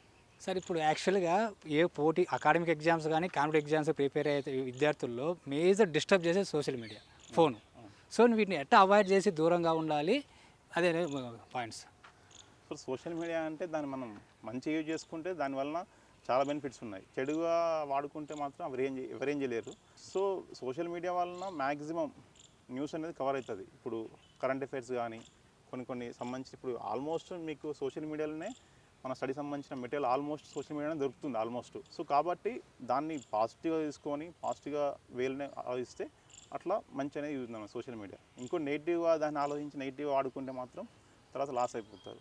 మీ హ్యాబిట్స్ ఎలా ఉంటాయి సార్? సో హ్యాబిట్స్ అంటే నేను చిన్నప్పటి నుంచి క్రికెట్ ఎక్కువ ఆడేది. నా ఫేవరెట్ కూడా గేమ్ క్రికెట్ తప్ప వేరే ఏ గేమ్ ఆడేటోని కాదు నేను. ఇంకోటి ఏంటంటే సినిమాలు బాగా చూస్తాను, సినిమాలు క్రికెట్ మెయిన్, ఈ రెండే ఎక్కువ నా హాబీస్. యాక్చువల్గా ఏ పోటీ పరీక్షకైనా ప్రిపేర్ అయ్యేందుకు ఒక టైం టేబుల్ ప్రిపేర్ చేసుకుని ప్లాన్ అవుతుంది సార్. ఆ పర్ఫెక్ట్ టైం టేబుల్ అనేది ఎలా ఉండాలి సార్? సో టైం టేబుల్ అనేది డైలీ 12 hours అవ్వాల్సిన అవసరం ఏం లేదు. నార్మల్గా యాక్చువల్గా ఏంటంటే బెస్ట్ టైమింగ్ ఏంటంటే ఎర్లీ మార్నింగ్, నాకు తెలిసి అయితే 4:35 to 8 వరకు 9 వరకు అనేది మంచి టైం. సో దాని తర్వాత అక్కడ ఒక 3 hours ప్లాన్ చేసుకొని, సో దాని తర్వాత మళ్ళీ 10 to 12 ఒక 2 hours, దాని తర్వాత మళ్ళీ లంచ్ చేసి ఒక 3 hours రెస్ట్ తీసుకున్నాం అనుకోండి, మళ్ళీ ఈవినింగ్ 5 to 9 వరకు మంచి టైం. అంతకంటే ఎక్కువ ఏం అవసరం లేదు. ప్రిపరేషన్లో ఏంటంటే ఇది కరెక్ట్ ఈ టైం వాడుకుంటే సరిపోతుంది. అంతేగాని 12 hours నైట్ అవుట్ చేసి 10 hours అది 14 hours చదవాల్సిన అవసరం లేదు. సో మామూలుగా ఏంటంటే ప్రిపరేషన్లో టైం టేబుల్ అనేది సో ఆ ఎగ్జామ్ సంబంధించిందే ఉండాలి. ఇప్పుడు ఎస్ఐ అనుకోండి 50% ఆర్థమెటిక్ రీజనింగ్ ఉంటుంది ఎక్కువ వెయిటేజ్, రిమైనింగ్ 50% జిఎస్. సో ఒక డైలీలో ఒక 8 hours చదివితే మినిమం ఒక 4 hours ఆర్థమెటిక్ రీజనింగ్ అనేది ప్రాక్టీస్ చేస్తుండాలి. రిమైనింగ్ టైంలో మళ్ళీ జనరల్ స్టడీ సంబంధించినవి మిగతా షెడ్యూల్ ప్రిపేర్ చేసుకొని అట్లా ఆ విధంగా వెళ్తే ఏంటంటే ఈజీగా సాధించవచ్చు జాబ్ అనేది. సార్ యాక్చువల్గా యూనిఫామ్ జాబ్స్కు ప్రిపేర్ అయ్యే అభ్యర్థులకు హెల్త్ అనేది చాలా ఇంపార్టెంట్ సార్. సో వాళ్ళు ఎలాంటి డైట్ ప్లాన్ చేసుకోవాలి సార్ వాళ్ళు? సో డైట్ అంటే మనం కొత్తగా ఏం చేసుకోవాల్సిన అవసరం ఏం లేదు సార్. నార్మల్గా ఏంటంటే మనం రోజువారీ ఏదైతే తీసుకుంటామో అదే, దానికి మించి అయితే ఏం లేదు. అంత మించి అంటే నార్మల్గా మనం తీసుకునే దానికన్నా కొంచెం తక్కువ తీసుకుంటే ఏంటంటే కొంచెం ఎక్కువ చదవగలుగుతాము. హెవీగా తీసుకున్నాం అనుకోండి ఏమైనా నిద్ర రావడము అంటే అన్ఈజీగా ఉంటుంది, కంఫర్ట్ బాడీ కూడా నీకు చదువుదామంటే ఇంట్రెస్ట్ కూడా ఉండదు. కాబట్టి డైట్ అంటూ పెద్ద ఏం లేదు సార్. ఇప్పుడు ఒక్కొక్కరికి ఒకటి ఇష్టం అంట. నార్మల్ కొంతమంది అంటే రైస్ ఎక్కువ తింటారు, వేరే రకాలు ఎక్కువ తీసుకుంటారు. వాళ్ళకి అది ఇంట్రెస్ట్, అది తీసుకుంటేనే వాళ్ళు ఆలోచించగలుగుతారు, పని చేయగలుగుతారు. కొంతమంది ఏంటంటే చాక్లెట్స్, జంక్ ఫుడ్ తింటారు. వాళ్ళు కూడా అట్లనే ఏం లేదు, వాళ్ళు కూడా ప్రిపరేషన్లో ఏంటంటే మనం ఫుడ్ సంబంధం లేకుండా ఏంటంటే మనకి ఏది ఇష్టమో అది తినడం బెటర్ సార్ నా ఉద్దేశం అయితే. డైట్ అంటూ ఏం లేదు, ఓకే సార్. మనం ఏది ఇష్టమో దాన్ని తీసుకుంటూ దాన్ని వెళ్ళి ప్రిపేర్ కావడం బెటర్. సార్ ఇంకా మీ ఫ్యూచర్ ప్లాన్స్ ఏమున్నాయి సార్? ఇక ఫ్యూచర్ అంటే ఏం లేదు సార్, ప్రజెంట్ అయితే నేను గ్రూప్ 1 చదువుతున్నాను ప్రిపరేషన్. సో నెక్స్ట్ ఫర్దర్ ఒక 5-6 ఇయర్స్లో ఎట్లయినా గ్రూప్ 1 సాధించాలని చెప్పేసి నా గోల్ సార్. Okay sir. యాక్చువల్గా ఇప్పుడు పోటీ పరీక్షలకు, తెలంగాణలో పోటీ పరీక్షలకు ప్రిపేర్ అవుతున్న అభ్యర్థులకు అంతిమంగా వాళ్ళు విజయం సాధించాలి, ఎలాంటి స్ట్రాటజీ ఉండాలి, ప్రిపరేషన్ స్ట్రాటజీ, మీ సూచనలు, సలహాలు? సో ప్రజెంట్ స్ట్రాటజీ అంటే సార్, డైలీ ఇప్పుడు మనం ఒక జాబ్ చేస్తున్నా కూడా అంటే చేయకపోయినా కూడా డైలీ మినిమం ఒక 3-4 అవర్స్ అనేది డైలీ స్టడీ సంబంధించినది ఏదో ఒకటి చదువుతూనే ఉండాలి సార్. కాంపిటేటివ్ ఫీల్డ్లో ఉన్నామంటే ఒక్కరోజు కూడా దీన్ని గ్యాప్ ఇవ్వద్దు. Yes sir. అట్లీస్ట్ ఎంతో అంత కంప్లీట్గా దానికి సంబంధించిన ఏదో ఒకటి చదివితేనే కొంచెం సాటిస్ఫై అవుతాం. సో లాంగ్ ప్రిపరేషన్ అనేది చాలా ఇంపార్టెంట్ సార్. షార్ట్ ప్రిపరేషన్ వలన ఏంటంటే ఆ సిలబస్ కంప్లీట్ కాదు, దానివల్ల టెన్షన్స్, కొంచెం సరిగ్గా చదవలేకపోవడం, ఇవన్నీ కారణాలు ఉంటాయి. సో కాబట్టి ఏంటంటే కాంపిటేటివ్ ఫీల్డ్కి వచ్చే వాళ్ళు ఓపికగా ఉండాలి. డైలీ మనం జాబ్ చేస్తున్నామా లేదా సంబంధం లేకుండా డైలీ ఒక షెడ్యూల్గా మినిమం ఒక 6 అవర్స్ 5 అవర్స్ ప్లాన్ చేసుకోవాలి. కంపల్సరీ జాబ్ చేసినా కూడా టైం దొరుకుతుంది, మార్నింగ్ కానీ ఈవినింగ్ కానీ ఏదో టైం దొరుకుతుంది. ఇప్పుడు ఈ కాలంలో మొబైల్స్ ఉన్నాయి, నువ్వు ఖాళీ ఉన్నప్పుడు ఉద్యోగంలో కూడా ఒక 1 అవర్ దానికి సంబంధించిన న్యూస్ కానీ చూస్తే సరిపోతుంది. అంటే ఏంటంటే కంప్లీట్ ఏంటంటే డైలీ అప్డేట్ అయితేనే ఉండాలి సార్. కాంపిటేటివ్ ఫీల్డ్లో డైలీ చదువుతూనే ఉండాలి, అదొక్కటే డైలీ చదవడమే. ఇంకోటి సార్, యాక్చువల్గా చాలామంది అభ్యర్థులు నోటిఫికేషన్ వచ్చినాక ప్రిపేర్ అవుతారు, నోటిఫికేషన్ చదువుదాంలే అని తట్టుంటారు. అలాంటి ఆలోచన విధానం మంచిదా కదా సార్? ఇట్లా మంచిది కాదు సార్. నోటిఫికేషన్ అంటే ఆల్రెడీ మనం ఎందుకంటే ఆ నోటిఫికేషన్ సంబంధించి జాబ్ కొట్టాలంటే మినిమం ముందే మనం ప్రీ ప్లాన్ అయి ఉండాలి. అట్లీస్ట్ ఒక 6 months 8 months ముందే మనం దానికి సంబంధించినంత ఒకసారి రివిజన్ చేసి ఉండాలి. ఈ నోటిఫికేషన్ వచ్చిన తర్వాత నీకు ఒక అంటే 6 months అలాంటి టైం ఇస్తాడు. ఫర్ సపోజ్ గ్రూప్ 2 ఎస్ఐ లాంటి ఉద్యోగాలు ఏంటంటే నీకు నోటిఫికేషన్ వచ్చిన కాడ నుంచి ఆ ఎగ్జామ్ రాసేంత వరకు ఓన్లీ రివిజన్లే ఉండాలి. అంతేగాని మళ్ళీ ఫ్రెష్గా స్టార్ట్ చేస్తా అంటే నీకు టైం సరిపోదు. ఒక ఫ్రెష్గా నువ్వు దానికి సంబంధించిన చదవాలంటే దానికే 6 months 8 months పడుతుంది. ఒకసారి చదివితే నీకు ఏం రాదు సార్. నార్మల్గా ఏంటంటే దానికి రివిజన్, నెంబర్ ఆఫ్ రివిజన్సే కీలకం కాంపిటేటివ్లో. నెంబర్ ఆఫ్ రివిజన్స్లో ఏంటంటే స్టాండర్డ్ క్వశ్చన్స్ ఉంటాయి. స్టాండర్డ్ క్వశ్చన్స్లో మెయిన్ ఒక ఎగ్జామ్లో 200 మార్క్స్లలో స్టాండర్డ్ క్వశ్చన్స్ 100 మార్క్స్ పక్కా వస్తాయి. 100 మార్క్స్లో నువ్వు దాని బేసిక్ లెవెల్ని మంచిగా దాన్ని రిమెంబర్ అంటే గుర్తు చేసుకొని దాన్ని అంటే ఎట్లా ఏ రూపంలో వచ్చినా కూడా దాన్ని తప్పు పెట్టకుండా ఆ విధంగా ఉంచుకున్నాను 100 మార్క్స్ ఎటు పోవు. సో రిమైనింగ్ 100 మార్క్స్ ఏంటంటే దానికి కొంచెం డెప్త్ అడుగుతారు. డెప్త్ అయినప్పుడు ఏంటంటే కొంచెం దాన్ని సంబంధించి కొంచెం చదవగలగాలి. ఒక ఏదైనా అంశం సంబంధించి వస్తే దానికి సంబంధించి మొత్తం క్లారిటీ చదవాలి. దానివల్ల నీకు ఏంటంటే రిమైనింగ్ ఒక 100 మార్క్స్లలో ఒక 30-40 వరకు నువ్వు గ్యాదర్ చేయగలుగుతావు. మెయిన్ కాంపిటేటివ్ ఫీల్డ్లో వచ్చేసి ఒక 65 to 70% మనం ఆ పేపర్ చేయగలిగితే ఈజీగా జాబ్ వస్తుంది. అంత మించి ఏం అవసరం లేదు. ఆ 65%లో కూడా 50% స్టాండర్డ్ సంబంధించినవి ఉంటాయి క్వశ్చన్స్ కానీ. కాబట్టి నువ్వు స్టాండర్డ్ నాలెడ్జ్ అనేది కంపల్సరీ, బేసిక్ నాలెడ్జ్ అనేది కంపల్సరీ ఉండాలి. కాబట్టి కంప్లీట్గా అవి ఎప్పటికీ చదువుతూనే ఉండాలన్నమాట రివిజన్స్లో. సార్, యాక్చువల్గా చాలామంది అభ్యర్థులు అంటుంటారు సార్, అరే ఎస్ఐకి ప్రిపేర్ అయితే కానిస్టేబుల్ ఈజీగా కొట్టచ్చు. అది ఎంతవరకు వాస్తవం సార్? అది సరే, అట్లా అనుకున్న వాళ్ళు ఏంటంటే ఏదో ఉద్యోగానికి వస్తే వాళ్ళు అదే ఆలోచిస్తారు. కానీ అట్లా కాకుండా నేను ఎస్ఐ కొట్టాలని వచ్చే వాళ్ళకి ఏంటంటే నాకు తెలిసి అయితే ఒక ఆఫీసర్ క్యాడర్లో ఇప్పుడు గ్రూప్ 2 కానీ గ్రూప్ 1 కానీ ఎస్ఐ అన్నీ ఏంటంటే ఆఫీసర్ సంబంధించిన ఉద్యోగాలు. ఒక ఆఫీసర్ క్యాడర్లో ఎస్ఐ ఉద్యోగం కొట్టడం easy compare to group 1 group 2 తోటి. ఎందుకంటే ఇప్పుడు ఎస్ఐలు ఏంటంటే ఫస్ట్ ఎక్కడెక్కడ ఫిల్టర్ అయిపోతుంటారు. ఫస్ట్ ప్రిలిమ్స్ ఎగ్జామ్లో కొంతమంది పోతారు, దాని తర్వాత ఫిజికల్ ఈవెంట్స్లో కొంతమంది పోతారు, హైట్ అని చెప్పేసి కొన్ని వాటిల్లో కొంతమంది పోతారు. సో ఫైనల్గా మళ్ళీ మెయిన్స్లో కొంతమంది ఏంటంటే ఇంగ్లీష్ డిస్క్రిప్టివ్ ఉంటుంది, తెలుగు డిస్క్రిప్టివ్ ఉంటుంది, క్వాలిఫై కావాలి. మళ్ళీ తర్వాత మ్యాథ్స్ ఉంటుంది 50% ఇవి ఉంటాయి. అంటే ఓవరాల్గా 400 మార్క్స్ ఉంటాయి. ఆర్థమెటిక్ రీజనింగ్ ఒకటి 200 మార్క్స్, జిఎస్ వచ్చి 200 మార్క్స్, 400 మార్క్స్. అంటే నీకు ఫస్ట్ నుంచి కూడా మొత్తం ఫిల్టరేషన్ ప్రాసెసే ఉంటుంది ఎస్ఐ సంబంధించింది. కాబట్టి నువ్వేంటంటే మొత్తం ఈ 4 సబ్జెక్ట్స్ని తెలుగు, ఇంగ్లీష్ డిస్క్రిప్టివ్ పేపర్స్, ఈ ఆర్థమెటిక్ రీజనింగ్, జనరల్ అవేర్నెస్ సంబంధించిన ఏంటంటే కరెక్ట్ బ్యాలెన్స్ చేసుకుంటే ఈజీగా కొట్టవచ్చు. ఇంకోటి ఏంటంటే 400 మార్క్స్కి నువ్వు అట్లీస్ట్ ఒక 65% వచ్చిందని పక్కా జాబ్ వస్తుంది ఎస్ఐ. దాని మించి సో అట్లా ఆ విధంగానే ప్రిపేర్ కావడం వల్ల ఎస్ఐ ఉద్యోగం అనేది ఈజీగా కొట్టవచ్చు. ఇంకోటి ఏంటంటే కానిస్టేబుల్ ఉద్యోగం వచ్చిన అనుకున్న వాళ్ళకి ఏమైందంటే అట్లా అనుకోవద్దు. ఫస్ట్ అది ఎస్ఐ కొట్టాలని చెప్పేసి రావాలి. అనుకున్నాడు ఏంటంటే ఎస్ఐ కొట్టాలి, పోవాలి. సరే బ్యాడ్ లక్లో ఎస్ఐ మిస్ అయిందంటే అప్పుడు కానిస్టేబుల్ ఉద్యోగం వస్తుంది. అట్లా వచ్చిందనుకోండి మళ్ళీ ఇంకో నెక్స్ట్ నోటిఫికేషన్ వస్తుంది, అప్పుడు మళ్ళీ ట్రై చేయవచ్చు. తర్వాత రాలేదనుకున్న తర్వాత ఒక 3 years చేసి సర్వీస్ కోటా వస్తుంది.